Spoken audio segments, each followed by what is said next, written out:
السلام عليكم ورحمة الله وبركاته. إن الحمد لله نحمده ونستعينه ونؤمن به ونتوكل عليه ونعوذ بالله من شرور أنفسنا ومن سيئات أعمالنا. من يهد الله فهو المهتد ومن يضلل فلن تجد له وليا مرشدا. أشهد أن لا إله إلا الله وحده لا شريك له وأشهد أن محمدا عبده ورسوله أرسله بالهدى ودين الحق ليظهره على الدين كله ولو كره المشركون.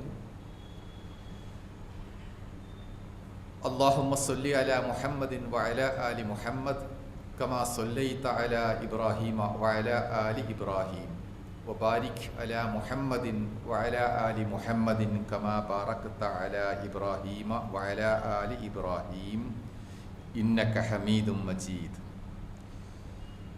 يا أيها الذين آمنوا اتقوا الله حق تقاته ولا تموتن إلا وأنتم مسلمون. يا أيها الذين آمنوا اتقوا الله وقولوا قولا سديدا يصلح لكم أعمالكم ويغفر لكم ذنوبكم ومن يطع الله ورسوله فقد فاز فوزا عظيما. ബഹുമാനരായ സഹോദരി സഹോദരന്മാരെ, അല്ലാഹു നമ്മെ ഏൽപ്പിച്ചിരിക്കുന്ന എല്ലാ അമാനത്തുകളും ഭക്തിയോടുകൂടെ നല്ല ഈമാനും ഇസ്ലാമും അവലംബിച്ചുകൊണ്ട് നിർവഹിക്കുവാൻ നമ്മൾ ശ്രദ്ധിക്കുക, അതിനു വേണ്ടി പ്രവർത്തിക്കുക. അല്ലാഹു നമുക്ക് അതിന് ആരോഗ്യവും ആയുസ്സും നല്ല മനസ്സും സമയവുമൊക്കെ നൽകി അനുഗ്രഹിക്കുമാറാവട്ടെ.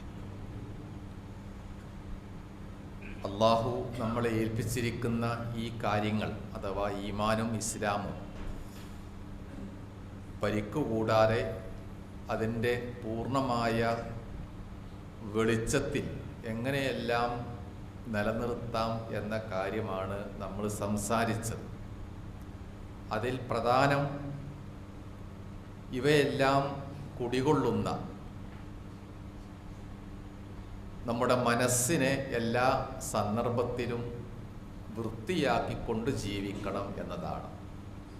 മനസ്സ് എപ്പോഴെങ്കിലും ചീത്തയായാൽ, മനസ്സിലേക്ക് അനാവശ്യമായ എന്തെങ്കിലും ചിന്തകൾ കടന്നുകൂടിയാൽ പിന്നെ അവിടെ അല്ലാഹുവോ ഈമാനോ ഇസ്ലാമോ ഒന്നും ഓർക്കുവാൻ സമയം കിട്ടുകയില്ല. ആ ഒരു ബിന്ദുവിലാണ് ഖുർആന്റെ എല്ലാ ആയത്തുകളും ഊന്നി നിൽക്കുന്നത്. നമ്മളോട് നമസ്കരിക്കാൻ പറഞ്ഞിട്ടുണ്ട്, നോമ്പെടുക്കാനും ഹജ്ജ്, ഉംറ, സക്കാത്ത്, സ്വതക്ക തുടങ്ങിയ ധാരാളം കാര്യങ്ങൾ ചെയ്യുവാൻ നമ്മളോട് പറഞ്ഞതൊക്കെ മനസ്സിനെ പരമാവധി ഭക്തിയിലും ഈമാനിലും നിലനിർത്തുക എന്നതിന് വേണ്ടിയാണ്. അങ്ങനെ മനസ്സ് നന്നായി കഴിഞ്ഞാൽ എല്ലാം നന്നായി എന്നാണ് റസൂൽ സല്ലല്ലാഹു അലൈഹി വസല്ലം പഠിപ്പിച്ചത്. നിങ്ങളുടെ ശരീരത്തിൽ ഒരു കഷ്ണം മാംസമുണ്ട്, ഒരു അവയവമുണ്ട്. അത് മെച്ചപ്പെടുകയും നന്നാവുകയും ചെയ്താൽ സലുഹൽ ജിസ്മു കുല്ലു, ശരീരം മൊത്തം നന്നായി. അത് ചീത്തയായി ദുഷിച്ചു പോയാൽ ശരീരവും അതുപോലെ ദുഷിച്ചു പോകും. മനസ്സാണ് ചീത്തയാവുന്നത് നന്നാവുന്നത് എന്നതുകൊണ്ട് ശരീരത്തിൽ വേറെ എന്തെല്ലാം അവയവങ്ങളുണ്ടോ അവയൊക്കെ അതിനനുസരിച്ച് നന്നാവുകയോ ചീത്തയാവുകയോ ചെയ്യും. നമ്മുടെ കണ്ണ് അല്ലാഹു നമുക്ക് നൽകിയിരിക്കുന്ന വലിയ അനുഗ്രഹമാണ്. എന്തും കാണാനും ആസ്വദിക്കുവാനും മനസ്സിലാക്കുവാനും വിലയിരുത്തുവാനുമൊക്കെ ആ ചെറിയ ഒരു അവയവത്തിന് സാധിക്കും. പക്ഷേ അത് നമ്മൾ ഉപയോഗിക്കുന്നത് വേണ്ടാത്ത മോശമായ കാര്യങ്ങളിലാണെങ്കിൽ സാധാരണ കാണുന്നത് പോലെ കാണാൻ കഴിയും, മനസ്സിലാക്കാൻ കഴിയും എന്നതിനപ്പുറത്തേക്ക് ആ കണ്ണുകൾ നമ്മളെ ചീത്തയിലേക്ക് നയിക്കും. നാവും കാതും ബാക്കിയുള്ള എല്ലാ കാര്യങ്ങളും അങ്ങനെ തന്നെയാണ്. റസൂൽ സല്ലല്ലാഹു അലൈഹി വസല്ലം ആ കാര്യം സൂചിപ്പിച്ചിട്ടുണ്ട്. മനുഷ്യൻ ചെയ്യുന്ന തിന്മ ഏതാവട്ടെ, വ്യഭിചാരമാണ് അദ്ദേഹം ഉദാഹരണമായി പറഞ്ഞത്. എല്ലാ തിന്മയിലും അവൻ്റെ എല്ലാ അവയവങ്ങളും പങ്കെടുക്കുന്നു എന്നാണ് ആ ഹദീസിൻ്റെ ചുരുക്കം. അങ്ങനെ നമ്മുടെ മനസ്സ് ചീത്തയാകുമ്പോൾ ശരീരം മൊത്തം ചീത്തയാവുന്ന ഒരവസ്ഥയെ ഇല്ലാതാക്കാനാണ് ഈ പറഞ്ഞ ഈമാനിന് അനുകൂലമായ സന്ദർഭങ്ങളെ ജീവിതത്തിൽ സ്വയം സൃഷ്ടിച്ചുകൊണ്ട് ജീവിക്കാൻ അള്ളാഹു പറയുന്നത്. മനസ്സിൻ്റെ ഒരു പ്രത്യേകതയായിട്ട് അള്ളാഹു അറിയിക്കുന്നത് എപ്പോഴും സംഘർഷമാണ്. ഏത് രണ്ട് കാര്യങ്ങൾക്കിടയിൽ, ബൈനൽ ഖൈരി വശർ, നന്മയുടെയും തിന്മയുടെയും ഇടയിലുള്ള ഒരു പോരാട്ടം മനുഷ്യൻ്റെ മനസ്സിൽ നടക്കുന്നുണ്ട്. നമ്മുടെയൊക്കെ മനസ്സിൽ അതുണ്ടാവും, വല്ലപ്പോഴുമായിട്ട്, ആപേക്ഷികമായിരിക്കുമെന്ന് മാത്രം. ആ ഒരു പോരാട്ടത്തിൽ നമ്മൾ വിജയിച്ച് നിൽക്കേണ്ടത് നന്മയുടെ പക്ഷത്തായിരിക്കണം എന്നാണ് ഖുർആൻ അറിയിക്കുന്നത്.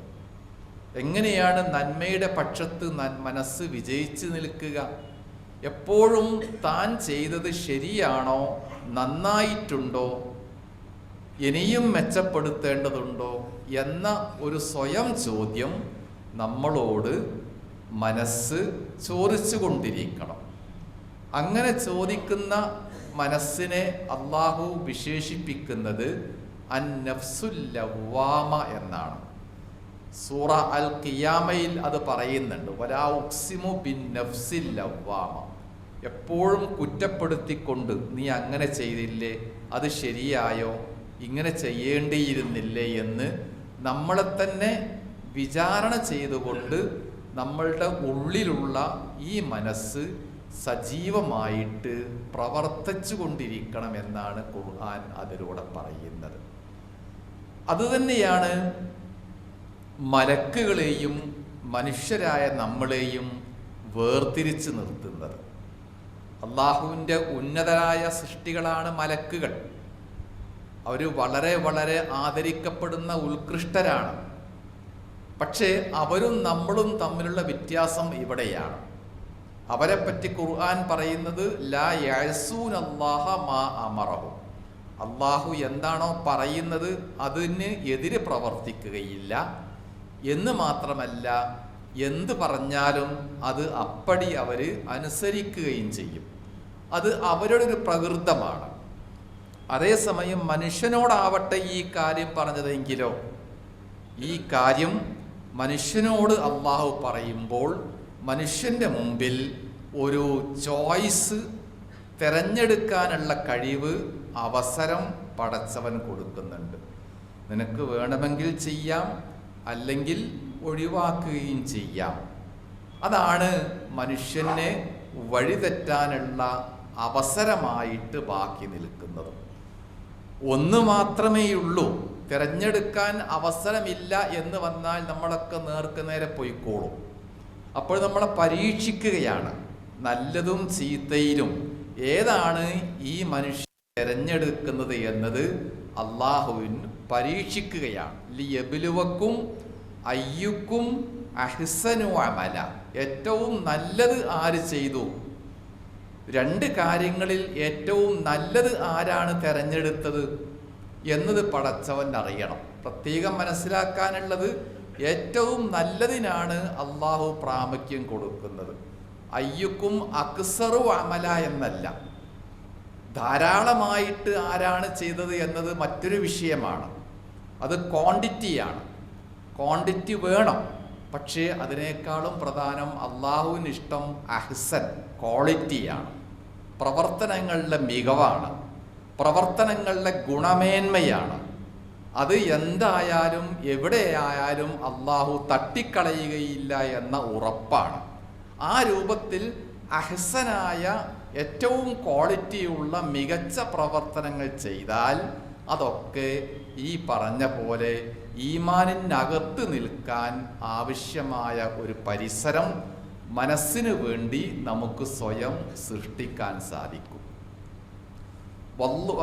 വശംസി വളുഹാഹ എന്നാരംഭിക്കുന്ന ഒരു അധ്യായം നമ്മുടെയൊക്കെ മനപ്പാടത്തിലുണ്ടായിരിക്കും. അതിൽ കുറച്ച് മുന്നോട്ട് പോയാൽ ഖുർആൻ പറയുന്നത് വനഫ്സിൻ വമാ സവ്വാഹ ഫഅൽഹമഹ ഫുജൂറഹ വതഖ്വാഹ എന്നുള്ള കാര്യങ്ങളിലേക്കാണ്.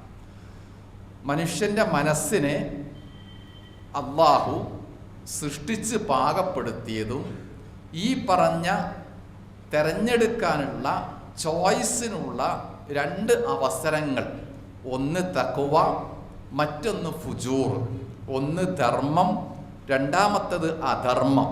ഈ രൂപത്തിൽ അള്ളാഹു ഏർപ്പാടാക്കുകയും ചെയ്തു എന്നാണ് പറയുന്നത്.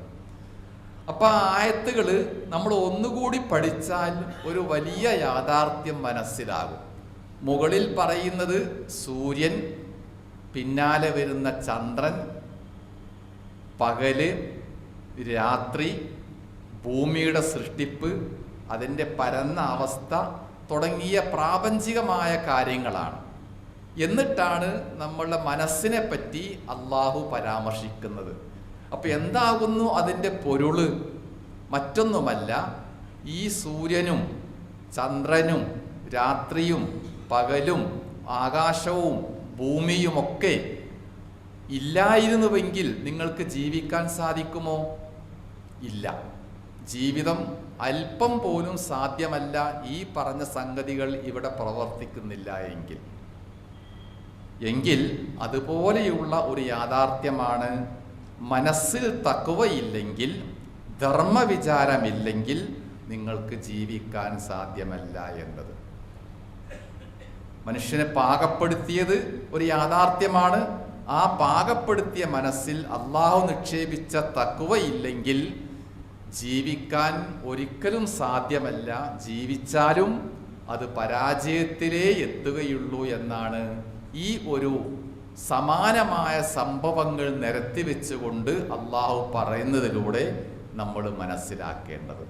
അപ്പോൾ മനുഷ്യൻ്റെ മനസ്സിന് താളം തെറ്റാതെ, അങ്ങോട്ടും ഇങ്ങോട്ടും ചാഞ്ചല്യമുണ്ടാവാതെ, ആടിക്കളിക്കാതെ ഈമാനിലൂടെ മുന്നോട്ട് പോയാൽ മാത്രമേ അവൻ്റെ ജീവിതം അവസാനിക്കുന്നത് വിജയത്തിലാവുകയുള്ളൂ. ഏതിലൂടെയൊക്കെ പോകേണ്ടതുണ്ട്? സ്വന്തം കാര്യങ്ങൾ വ്യക്തിപരമായത് കുറേയുണ്ട്. കുട്ടികളും കുടുംബവും മക്കളും വീടുമായി കുടുംബം മറ്റൊന്നുണ്ട്, അയൽപക്കമുണ്ട്, സമൂഹമുണ്ട്, തൊഴിൽ സന്ദർഭങ്ങളുണ്ട്, സഹപ്രവർത്തകരുണ്ട്. അങ്ങനെ തുടങ്ങി ജീവിതം വളരെ സങ്കീർണമായ പാതയിലൂടെയാണ് മുന്നോട്ട് പോകുന്നത്.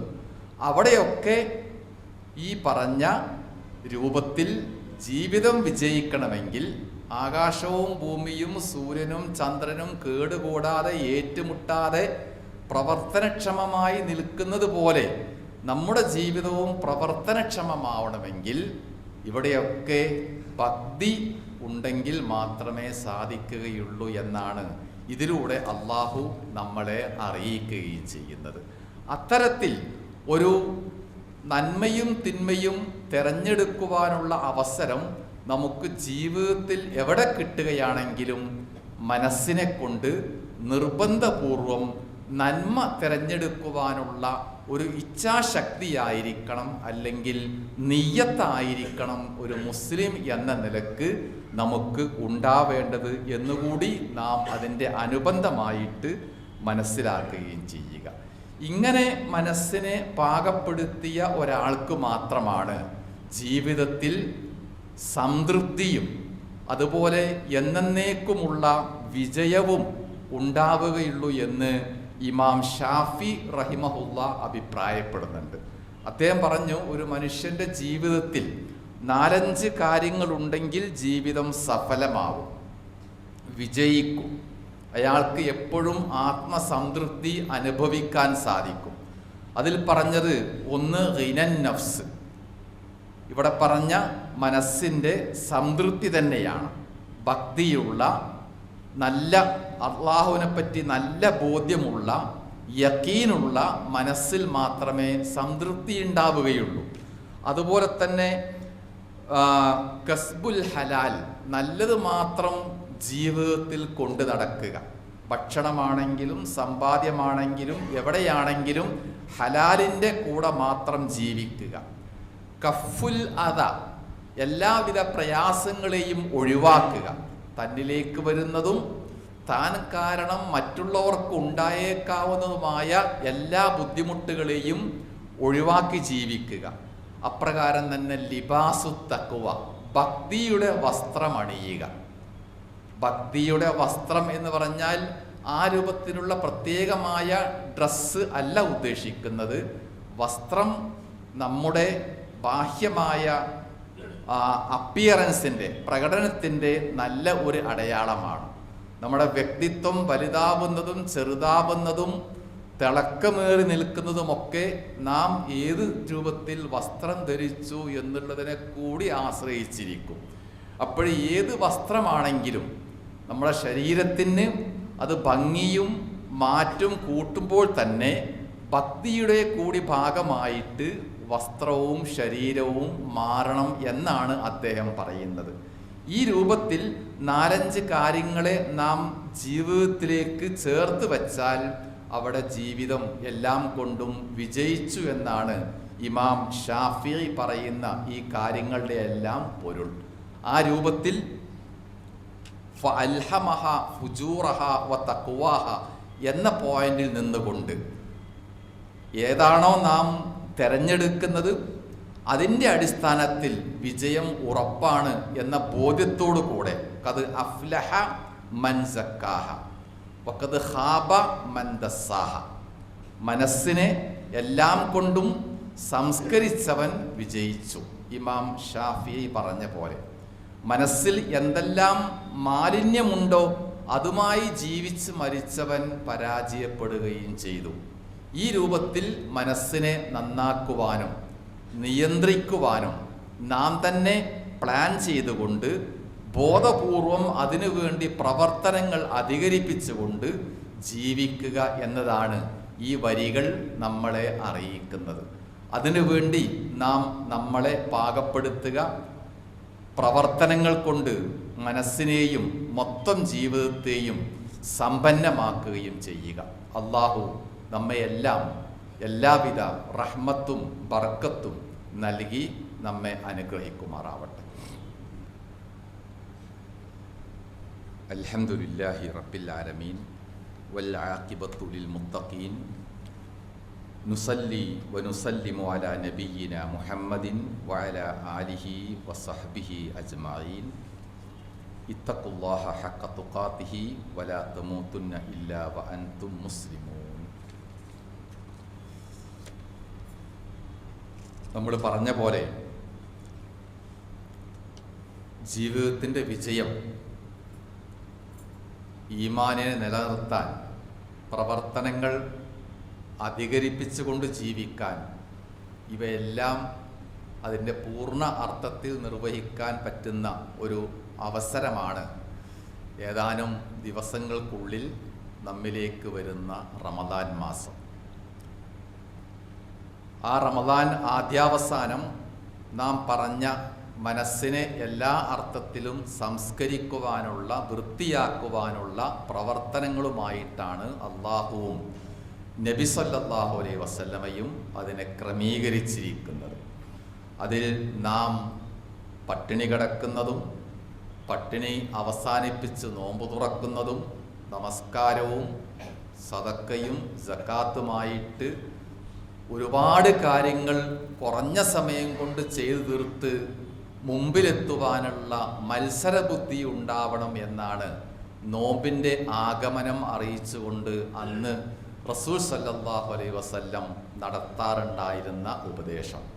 ഖദ് ജാഅക്കും ഷഹ്റുൻ മുബാറക് എന്ന് പറഞ്ഞുകൊണ്ടുള്ള അദ്ദേഹത്തിൻ്റെ ഹദീസുകളുണ്ട്. അനുഗ്രഹീത മാസം ഇതാ നിങ്ങളിലേക്ക് വന്നിരിക്കയാണ് എന്നാണ് ആ വിളംബരം കൊണ്ട് അദ്ദേഹം ഉദ്ദേശിക്കുന്നത്.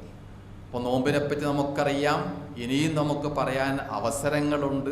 ഈ സന്ദർഭത്തിൽ വേണ്ടത് ഇതെല്ലാം ഒന്നുപോലും നമുക്ക് നഷ്ടപ്പെട്ടു പോവാതെ സ്വന്തമാക്കുവാനുള്ള ഒരു നിയ്യത്താണ്, ഒരു പ്ലാനിങ് ആണ്. രണ്ട് കാര്യങ്ങളാണ് ഏത് പ്രവർത്തനങ്ങളും വിജയിച്ചു എന്ന് ഉറപ്പ് വരുത്തുക. ഒന്ന് പ്ലാനിങ്, തഖ്തീത്ത്. അതാണ് ഇപ്പോൾ നമുക്ക് വേണ്ടത്. എന്തെല്ലാം ചെയ്യണം, എങ്ങനെയെല്ലാം 30 ദിവസം ചെലവഴിക്കണം, എന്തെല്ലാം സ്വന്തം നിക്ഷേപമായി ഉണ്ടാക്കണം തുടങ്ങിയ ഒരുപാട് കാര്യങ്ങൾ നമുക്ക് പ്ലാൻ ചെയ്യാൻ പറ്റും. പ്ലാനിങ് എല്ലാം തന്നെ 100% വിജയിക്കണമെന്നില്ല. എന്നാൽ പോലും അങ്ങനെയൊക്കെ ചെയ്യാൻ തീരുമാനിച്ചു, ചെയ്യണം എന്ന് ആഗ്രഹിച്ചു എന്നതുപോലും ഒരു നന്മയുടെ ഭാഗത്ത് അള്ളാഹു കുറിച്ചു വെക്കും എന്നാണ് നബി സല്ലല്ലാഹു അലൈഹി വസല്ലം അറിയിക്കുന്നത്. രണ്ടാമത്തേതാണ് ഈ പ്രവർത്തനങ്ങൾ എന്തുമാത്രം നേടി, എത്ര നഷ്ടപ്പെട്ടു എന്ന വിലയിരുത്തൽ. അത് ഇപ്പോഴല്ല, വിധിയുണ്ടെങ്കിൽ നോമ്പിൻ്റെ അവസാനമാണ് ആ വിലയിരുത്തൽ വേണ്ടത്. ഇങ്ങനെ പ്ലാനിങ്ങും വിലയിരുത്തലും ഉണ്ടെങ്കിൽ നമ്മുടെ ജീവിതം വഴിതെറ്റാതെ, പ്രവർത്തനങ്ങൾ താളം തെറ്റാതെ മുന്നോട്ട് പോകും. അത് ഏറ്റവും ആവശ്യമായ ഒരു സന്ദർഭമാണ് റമദാനിന് മുമ്പുള്ള, റമദാൻ പടിവാതിൽക്കൽ എത്തി നിൽക്കുന്ന ഈ സന്ദർഭത്തിൽ നമുക്ക് വേണ്ടത്. ആ ഒരു ആസൂത്രണത്തിൻ്റെ മികവ് എത്ര വേണമെന്ന് സൂചിപ്പിച്ചുകൊണ്ട് അബ്ദുല്ലാഹി മുബാറക് റഹിമഹുല്ല, അദ്ദേഹം താബികളിൽപ്പെട്ട പ്രസിദ്ധനായ ഒരു ആലിമു കൂടിയാണ്. അദ്ദേഹം ഇപ്രകാരം പറയുന്നുണ്ട്: റുബ്ബ സഗീരി, റുബ്ബ അമരിൻ സഗീരി തുഅല്ലിമുഹുൻ നിയ്യ. എത്രയോ കൊച്ചു കൊച്ചു പ്രവർത്തനങ്ങളുണ്ട്, പക്ഷെ നെയ്യത്തിൻ്റെ വലിപ്പം കൊണ്ട് അത് അള്ളാഹു വലിയ കാര്യങ്ങളായി സ്വീകരിക്കും. വറുബ്ബ അമരിൻ കബീരിൻ തുസഖിറുഹുൻ നിയ്യ. എന്നാൽ നമ്മൾ ചെയ്യുന്ന വലിയ വലിയ വമ്പൻ പ്രവർത്തനങ്ങൾ ഉണ്ടാകും, പക്ഷെ നെയ്യത്ത് ശുഷ്കമായതുകൊണ്ട് അത് അള്ളാഹു വളരെ ചെറുതായിട്ടേ എഴുതി വെക്കുകയുള്ളൂ എന്ന്. അപ്പോൾ നമ്മളെ പ്ലാനിങ്ങിൻ്റെ മറ്റൊരർത്ഥമാണ് റസൂൽ സല്ലല്ലാഹു അലൈഹി വസല്ലം പറഞ്ഞ നെയ്യത്ത്. ആ നെയ്യത്താണ് ഇവിടെയെല്ലാം കേന്ദ്ര ബിന്ദുവായി നിൽക്കുന്നത്. വളരെ ചെറിയ പ്രവർത്തനങ്ങളാണെങ്കിലും നെയ്യത്തിൻ്റെ വലിപ്പം കൊണ്ടും നെയ്യത്തിൻ്റെ ആത്മാർത്ഥത കൊണ്ടും അതിന് വമ്പിച്ച സ്ഥാനത്തേക്ക് എത്തുവാൻ സഹായകമാകും. മറുഭാഗത്ത് വളരെ നീണ്ടു നിൽക്കുന്ന, വളരെ ദൈർഘ്യമേറിയ പ്രവർത്തനങ്ങളായിരിക്കും. ഭക്ഷണവും ഉറക്കും മാറ്റിവെച്ച്, എല്ലാ വിശ്രമവും മാറ്റിവെച്ച് ചെയ്യുന്ന പ്രവർത്തനങ്ങളായിരിക്കും. പക്ഷെ നിയ്യത്ത് എവിടെയോ ബലഹീനമായി പോയിരിക്കുന്നു. അതുകൊണ്ട് അത് പടച്ചവൻ്റെ പക്കൽ നിഷ്പ്രഭമായിരിക്കും. അപ്പം നിയ്യത്തിനാണ് ഈ സന്ദർഭത്തിൽ നമുക്ക് പ്ലാനിങ് എന്ന അർത്ഥത്തിലൂടെ പ്രവർത്തനക്ഷമമാക്കാനും സന്ദർഭം ലഭിക്കേണ്ടത്. ആ ഒരു നിയ്യത്തുണ്ടെങ്കിൽ റമദാനിൻ്റെ എല്ലാ ദിവസങ്ങളും പകലുകളും രാവുകളുമൊക്കെ ഈ പറഞ്ഞ പോലെ ഒന്നിനൊന്ന് പ്രതിഫലാർഹമാക്കി തീർക്കുകയും ചെയ്യാം. അതിനുവേണ്ടി നമ്മൾ യത്നിക്കുക. ഒരു മിനിറ്റ് പോലും നഷ്ടപ്പെടാത്ത രൂപത്തിൽ ഈ പറഞ്ഞ പോലെ അതിനു വേണ്ടി മുന്നൊരുക്കം നടത്തുക. അള്ളാഹു അതിന് നമ്മളെയൊക്കെ സഹായിക്കുകയും റമദാനിൻ്റെ എല്ലാ പുണ്യങ്ങളും ഒന്നുപോലും വിട്ടൊഴിഞ്ഞു പോവാതെ നമുക്ക് ലഭിക്കുന്ന രൂപത്തിൽ അവൻ നമ്മെ അനുഗ്രഹിക്കുകയും ചെയ്യുമാറാവട്ടെ. ഇന്നത്തെ കഴിഞ്ഞുപോയ നമ്മുടെ മാതാപിതാക്കൾക്ക്, സുഹൃത്തുക്കൾക്കെല്ലാം, പ്രത്യേകിച്ച് കഴിഞ്ഞ ആഴ്ച നിര്യാതനായ നമ്മുടെ സഹോദരരുൾപ്പെടെ എല്ലാവർക്കും പടച്ചവനെ നീ മഗ്ഫിറത്ത് നൽകി, റഹ്മത്ത് നൽകി അനുഗ്രഹിക്കണമേ. അസുഖമായി കഴിയുന്ന, ആശുപത്രിയിൽ കഴിയുന്ന നമ്മുടെ പല സഹോദരന്മാരുമുണ്ട്. അവർക്കെല്ലാം അള്ളാഹു പൂർണ്ണമായ ചികിത്സ നൽകി, ഫലപ്രദമായ ചികിത്സ ലഭ്യമാക്കി ആരോഗ്യത്തോടുകൂടെ ജീവിക്കാൻ തൗഫീക്ക് നൽകി അനുഗ്രഹിക്കുമാറാവട്ടെ. അല്ലാഹുമ്മ ഗഫിർ ലിൽ മുഅ്മിനീന വൽ മുഅ്മിനാത്ത് വൽ മുസ്ലിമീന വൽ മുസ്ലിമാത്ത് അൽ അഹ്യാഇ മിൻഹും വൽ അംവാത്ത്. اللهم ربنا تقبل منا دعاءنا إنك أنت السميع العليم. اللهم أجرنا من النار وأدخلنا الجنة مع الأبرار يا رب العالمين. اللهم ربنا آتنا في الدنيا حسنة وفي الآخرة حسنة وقنا عذاب النار.